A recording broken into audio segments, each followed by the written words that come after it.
want to trim the top level, right, before you go ahead and use that tongue and groove tool on it. But if I trim it level to begin with, then I know when I put my sections together, the piece will be level.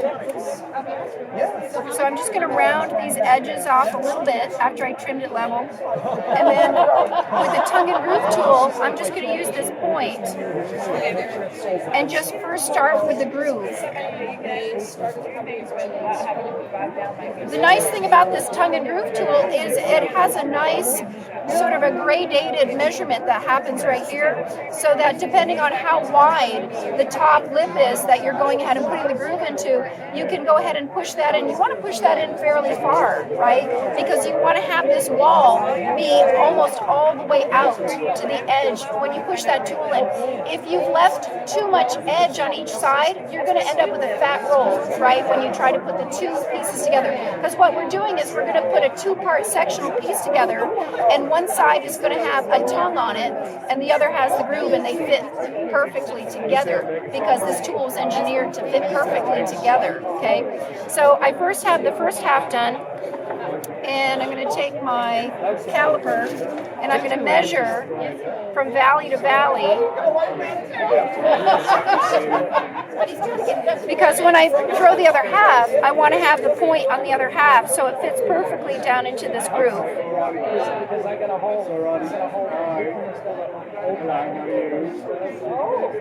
There we go, okay. Put that aside. So you want to put a mark on your wheel, okay, so that when you put this piece, we're going to take this piece off and we're going to throw another piece that'll be the top section piece. But before you remove this piece, you want to make a mark on the bat, and you want to make a mark on the side of the bat. Some people will use a red nail polish, and they'll just put a permanent mark on the side of their wheel next to one of the pins, right, so that they always know where that's going to be. I'm going to mish this one up so I don't redo that one. So then I'm just going to take and pop this off, set that piece aside. Why do you do that?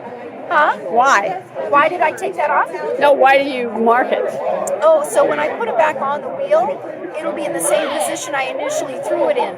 So I can make sure the piece is still going to be going around level, because sometimes if you turn it around, it won't be centered exactly the same as it was when you threw it. Right. Yeah, just a slight variation will make a difference. Right. Okay. So it's about 1/3 of the weight of the bottom section, so that you wouldn't want to put 50-50. You don't want to put too large of a piece on top of your bottom section. So I'm going to take a piece.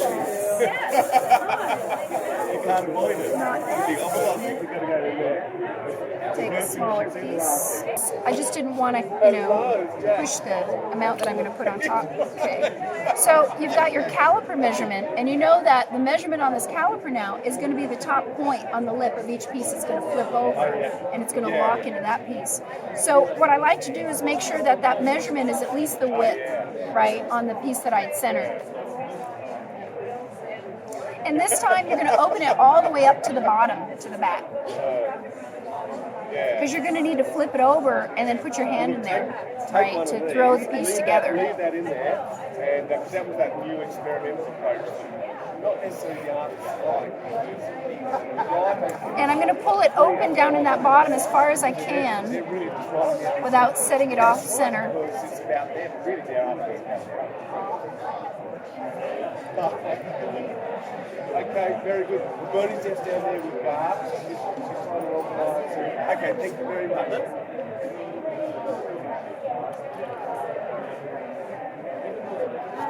And I'm working on making it so that the wall of this piece is fairly similar to the thickness on the wall on that piece. Let's check this. Pretty good. And I'm going to trim this level and find my pin tool. It's always hard to find stuff. Does anybody see the pin tool? Yeah, you just won't buy it. There it is. Got it. So remember, you want to trim that level, right, to make sure that when you flip these together, they're going to be level. And I'm just going to prep this edge so that it's at least similar to the shape that I'm going to actually putting onto it, which is, there's too many tools. There it is. So this is the little tongue and groove tool that I'm using. So for those of you guys who just showed up, this is the tongue side, and I used that groove. And now I'm going to take and I'm going to use the profile on that groove so that those pieces will fit together nicely. I used to get this fat roll when I tried to put them together, and I couldn't get that seam out of there. But now this made it so it works. Yep. But part of that trick is that when I pushed that tongue in to make the groove initially in the bottom, you want to push it down far enough that the edge is almost all the way to the edge of the width of that lip, right? Because if you go down part way and you have a big square on each side, that's going to make that silly fat roll. It won't actually fold and bend right onto your tongue that you put in there. Okay, so now I want to make sure that this is going to fit that measurement. It should work. Hey, it should work, right, guys? It did work. All right. So then I'm going to use this, and I'll just make a little groove there. So you don't want to wire it though until you turn it over and put it onto the piece. I did that once. I was really tired one night. I think I'd done about 6 of them. Oh yeah, just right in your lap. God. Okay. Pop that up. So now look for that mark right there. Hey buddy. Okay. Just a little bit. Fresh water is better. You don't need a lot of slip, right? With porcelain, just a little bit of fresh water is all you need. It's NCECA from. Okay, so I'm just going to flip this up and over. Okay, and I'm going to eyeball it. Oh gosh. You can tell you've been doing a lot of these. Yeah. All right, so you make sure it's level. If it isn't level, I just kind of keep pressing a little bit until I get the back level. Okay. And then I'm going to take some wire. Your wire will work there. Yeah. Okay. I'm just going to hold this. Well, all the different camps. Woohoo!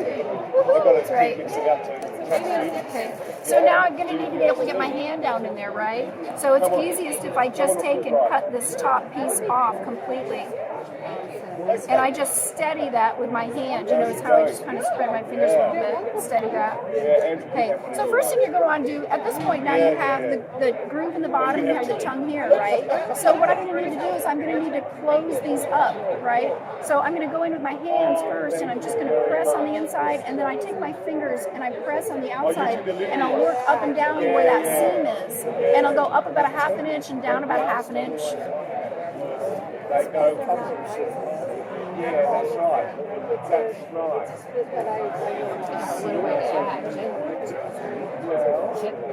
Attention NCECA goers. Robert Harrison is signing his book, Sustainable Ceramics, at booth T91 at the NCECA Green Task Force booth. Again, Robert Harrison is doing a book signing. Come get sustainable ceramics while you can.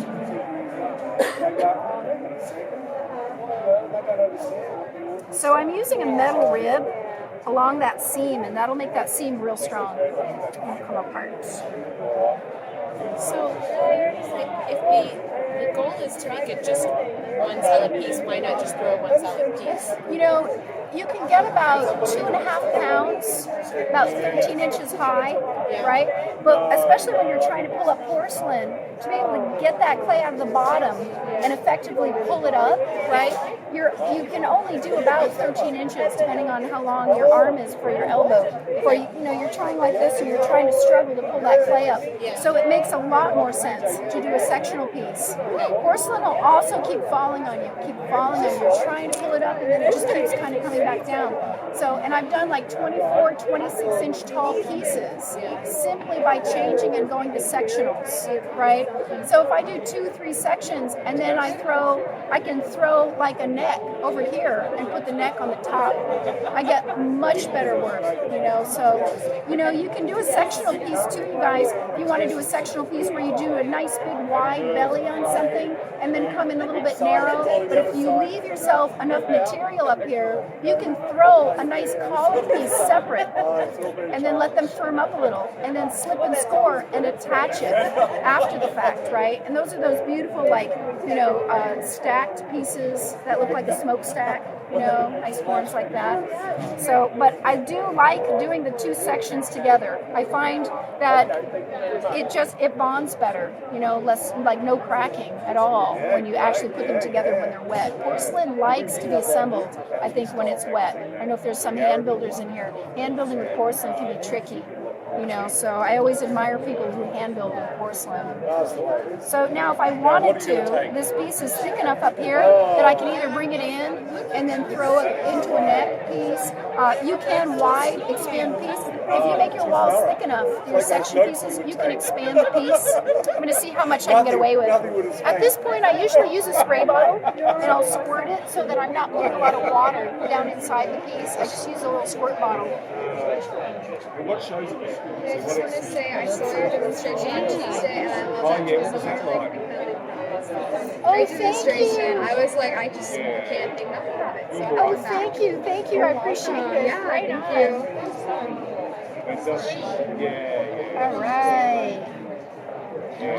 So I'll go ahead and put slip on this in a minute. Do the magic slip. But I really like where she's put that. Yeah, I know. That's just. This must be a tool you made yourself then. Yeah. Did you make I did, yes.